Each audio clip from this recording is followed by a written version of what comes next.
नमस्कार. आज 11 ऑगस्ट 2026 आम्ही कॅसल रॉकचे सामान्य नागरिक पंचायतमध्ये उपस्थित आहे हे प्रश्न करायला की विकासच्या नावाने काय डेव्हलपमेंट व्हायला. आता आम्ही हे व्हिडिओवरती बोललो आहे आणि हे प्रश्न केलो की विकासच्या नावाने किती कल्याण झालं आहे. आता सध्याला आमच्या गावात एवढं प्रॉब्लेम चालू आहे आणि प्रॉब्लेम असं आहे की ते सॉल्व करू शकत नाही. गेल्या 5-6 वर्षांनी ते प्रॉब्लेम चालू आहे आणि अजूनपर्यंत कंटिन्यू आहे आणि ते सॉल्व कोण केले नाही आणि कंटिन्यू तसंच आहे. तर प्रॉब्लेमच्या नावाने तो जसे प्रॉब्लेम आमच्याकडे वॉटर सप्लाय, जसं की आम्हाला चारी बाजून पाणीचं सोय आहे, तरी बी आम्हाला पाणी रोज पोचत नाही. 2-2 दिवसांत पाणी मिळते ना, सारखं प्रॉपर 1 तास बी मिळत नाही. जवळपास अर्धा तास तेवढंच येते पाणी. तर सांगायचं म्हटलं तर दृष्टिकोन आहे की कचरा कुठे जाता तिथं कसं लोक असू दे, कुणकुणी असू दे की कलंबुली असू दे, ग्रामपंचायत कुठेही चला तुम्ही तर कचऱ्याने भरलेले आहे. तर तो कचऱ्याची जबाबदारी प्रत्येक नागरिकाची देखील आहे आणि पंचायतची देखील आहे. पण प्रत्येक नागरिकाने तो विचार केला पाहिजे आणि पंचायतीने देखील विचार केला पाहिजे. स्वच्छ भारत अभियान म्हटलं म्हणून होत नाही, तर ते आपण करायला पाहिजे. ती योजना एवढा पैसा गव्हर्नमेंट देतो तर जातोय कुठं, तर ती योजना देखील आम्ही राबली पाहिजे. पंचायतीच्या बाहेरच बघा तर कितीतरी कचरा भेटेल तुम्हाला. स्वच्छता म्हटलं तर हे लाज वाटतंय मला. स्वच्छता हा विषयच नाही आहे कॅसोला पंचायतमध्ये. तर ती आम्ही स्वच्छता कुठेतरी ठेवली पाहिजे. पुन्हा तरी जबाबदारी दिल्यानंतर तो किती पार करतोय ती जबाबदारी ते आम्ही सगळ्यांनी बघितलं पाहिजे जास्तीत जास्त. आता आणि एक विषय जो इम्पॉर्टंट आहे तो आहे गटर झाले ते अजूनही ब्लॉक आहेत.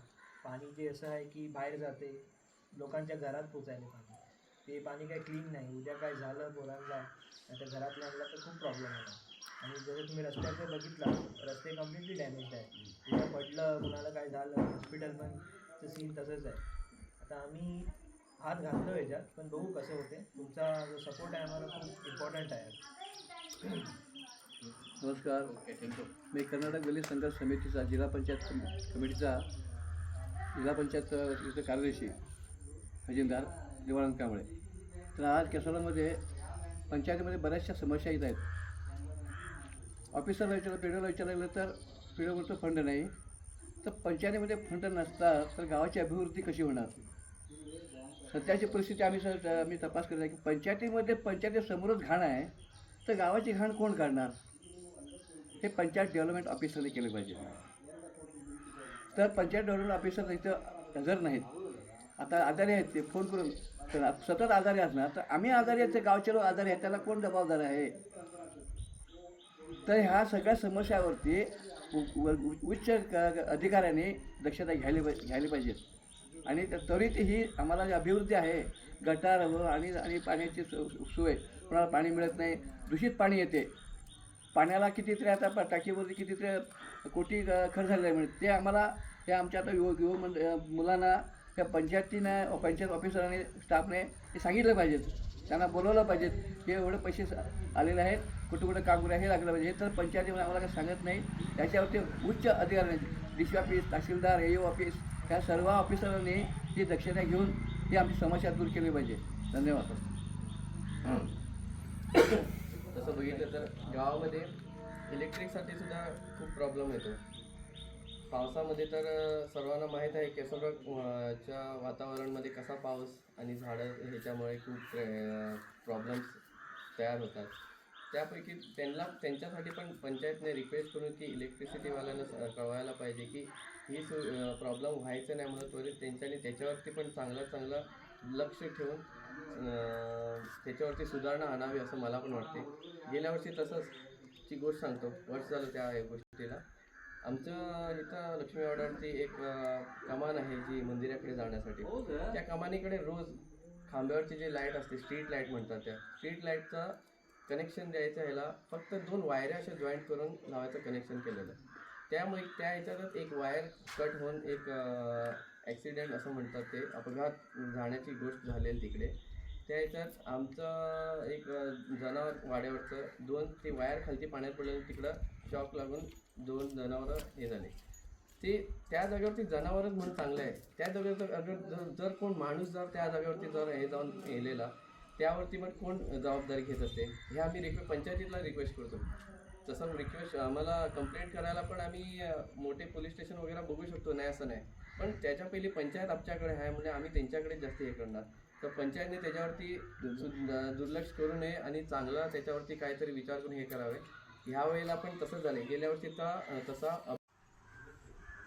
Today, 11th August 2026, we, the common people of Castle Rock, we are gathered here to ask Panchayat what development has been done in past 5 years. Okay, so at present, the development is nothing, and what development has been done for the betterment of Castle Rock, because we are facing lot of problem at present, and that problems are such as water supply that we are facing daily basis. We are surrounded around 3-4 rivers, so still we are not receiving water. So I request Panchayat and government to look after it. pause करना है sir. To speak regarding this, especially the drainage system and the road construction. The drainage system is so poor here, the water is flushed out of it and it reaches the homes of the people. So it's very difficult, people may fall sick and it must be a serious trouble to them. And also about the roads, the roads are in such a bad condition where people falls or meet with an accident, it will be a deep around. We don't have any good hospitals and it takes almost like 100 kilometers to be in good hospital, because we don't have any ambulance around. So I request the government and also the panchayat to come forward and look into it. So coming to the electricity, there are no proper street lights like around our village. Also there are like every year they put a new bulb, but the bulb glows only for more than 10 days. That does not last for like almost months and months. So everyone has to, like Panchayat has to take the responsibility of changing the bulbs every year, and they have. सांगायचा दृष्टिकोन काय की मगाशी बघितलं आम्ही की दवाखान्यासमोर एवढा कचरा तो आम्ही कसा काढायचा त्याचा विचार केला.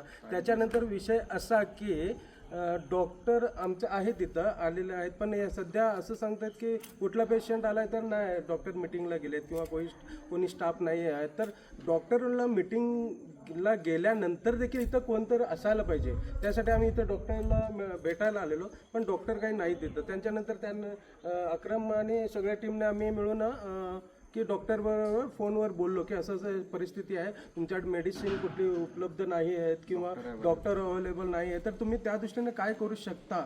असं समजू नका की आम्ही आता हा ग्रुप जो कॅसल लॉक बेटर ग्रुप आहे तो आता विचारून संपला असं नाही. उद्या पण विचारू आम्ही तुम्हाला याबद्दल समस्या, प्रत्येक समस्याबद्दल कॅसल लॉकच्या आम्ही विचारत राहणार. बॅटर कॅसल लॉक हे तात्पुरतं नाही तर पूर्ण अवेलेबल आहे बॅटर कॅसल लॉक हा ग्रुप.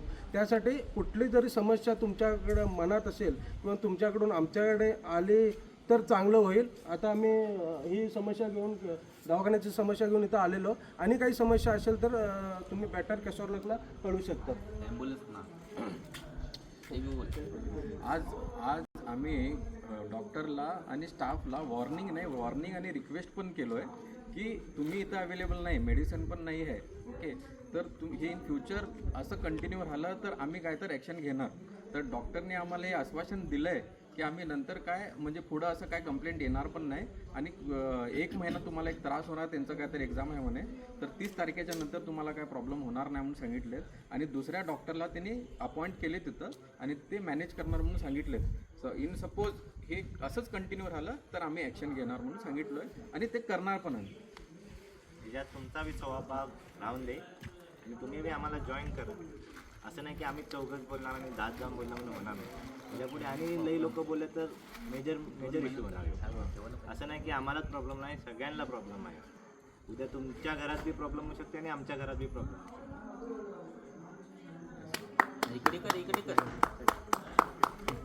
आता पावसामध्ये रिझन आहे ॲक्सिडेंट होते, झाड पडलं काय पण झालं, ॲक्सिडेंट झालं, इथं ॲम्ब्युलन्स नाही, काय पण नाही, मग आम्ही काय करणार, कुठं जाणार. त्यावरती पण सध्या आम्ही या गोष्टीवरती एवढं महत्त्व कळवलं म्हणजे तुमच्यासाठी हे बोलणं करून घेतलेलं आहे की आम्हाला सुविधा प्रॉपर होणार आणि ह्याच्या पुढे पण आम्ही प्रयत्न करू की ॲम्ब्युलन्सची सुविधा पण इकडं होऊ दे. त्याप्रती आम्ही खूप प्रयत्न करणार. ट्वेंटी त्यांच्याकडसून म्हणजे 24 तास सुविधा भेटायला पाहिजे असं आम्ही जास्तीत जास्त प्रयत्न करायला आणि होते तेवढे तुमच्याकडसून पण आम्हाला जास्ती सहभाग भेटला तर खूप चांगलं होणार. आज 20 आहे, उद्या 50 होऊन दे, 100 त्याच्या पुढे असंच करून सगळे जर एकत्र झाले तर काहीतरी ह्याच्यात आम्ही नवीन सुधारणा करू शकतात. नियमन बजात पुन्हा तिकडे डिग्री